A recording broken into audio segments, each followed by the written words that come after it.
शिव को, संत को, भगवंत को और भगवान शंकर के उपासक को पहचानना दुनिया का सबसे कठिन काम है। शिव को पहचानना कठिन है, संत को पहचानना कठिन है, भगवंत को पहचानना कठिन है और शंकर के भक्त को पहचानना कठिन।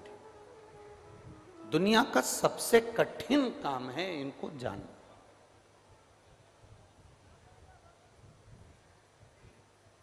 दुनिया का सबसे कठिन काम है इनको पहचान। घर में भी माता पिता जब तक जिंदा रहते हैं तो हम उनको पहचान नहीं पाते।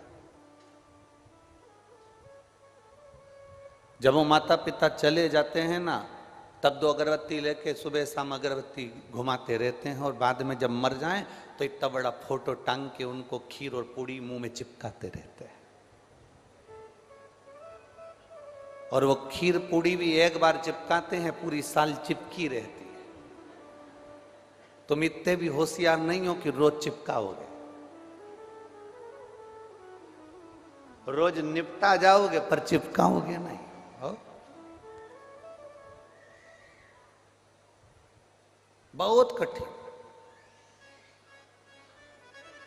जिंदा हैं जब तक हमने उनका स्मरण किया ना किया, उनको पूछा ना पूछा, मरने के बाद जरूर हम किसी न किसी पंडित जी से पूछ लेते हैं कि मेरे को बहुत सपने में मेरे दादाजी दिख रहे हैं, मेरे पिताजी दिख रहे हैं, क्या करें? पंडित जी भी कह देते हैं कि एक ब्राह्मण को भोजन करा दो, उनको कपड़े का दान दे दो और उनको दक्षिणा दे के विदा कर दो तो तुमको दिखना बंद हो जाएंगे।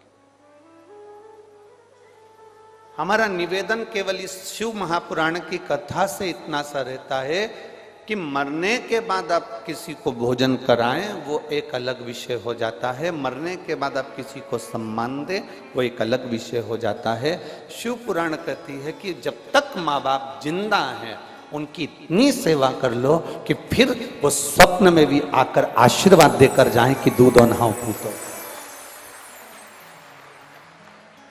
जिंदा है तो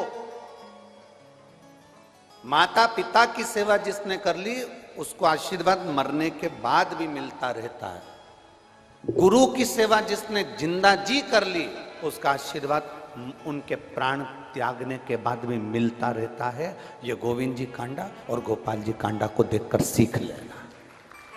गुरु जिंदा है, गुरु जीवित है, गुरु हैं, गुरु की श्वास चल रही है। उनने कह दिया ये काम करना है, कर लिया। उन्होंने कह दिया यहाँ झाड़ू लगा लो, लगा लिया। यहाँ डब्बा उठा दो, उठा दो।